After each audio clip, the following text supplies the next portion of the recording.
गुण असेल किंवा रजोगुण असेल, याच्यामध्ये सात्विक भोजनाला खूप अशा स्वरूपाची किंमत असते आणि ते सात्विक भजन केल्यानंतरच आपल्याला कुठंतरी गाऊ राम नाम सदा लक्षात घ्या. त्याच वेळेला भगवंताचा आपल्याला काहीतरी विचार सुचत असतो.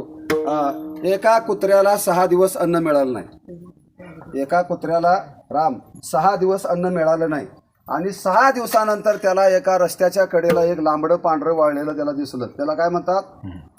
तुमच्यावर मी आरोप करत नाही. त्याला काय म्हणतात? काय म्हणतात? लांबडं वाळलेलं.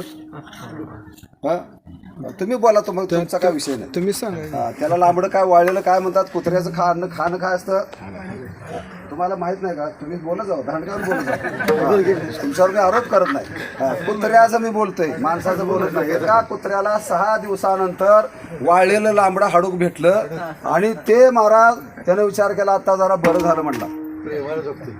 कोणाला वाटलं बरं वाटलं म्हटलं आणि त्या नेमकं कुत्र्यानं ते तोंडात खिरडीमध्ये ते लांबडं हाडूक असं घेतलं आणि आपल्या त्या वाटेनं निघून चाललं.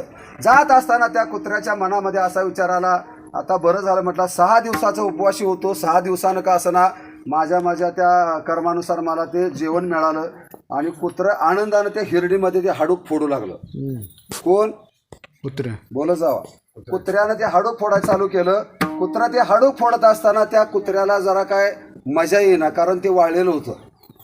वाळलेलं असल्यामुळं ते काय त्यातनं आत काय मटेरियल काय दिसेना त्याला.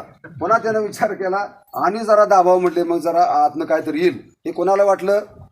कुत्र्याला वाटलं.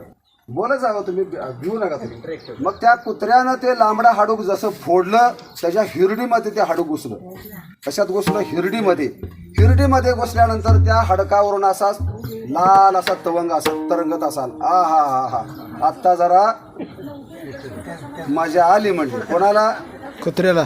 लक्षात घ्या, मनुष्य देहाचा वारा, मनुष्य हा देव आहे. माणसानं कधीही मांसाहार करू नये हे शास्त्राचा सिद्धांत आहे. लक्षात घ्या. कुणी करतं कुणी नाही करतं, ज्याचे त्याने अनहित केले यात कोणाचे काय बा गेले. वारकरी संप्रदाय असेल, स्वामी समर्थाचा संप्रदाय असेल किंवा अजून कुठलं केंद्र असेल, ह्या सगळ्या संप्रदायांनी कोणाचं गुण गायलं? फक्त शास्त्राला धरून महाराज परमार्थ करावा. आपल्या मनानं कुठलाही व्यवहार करू नये.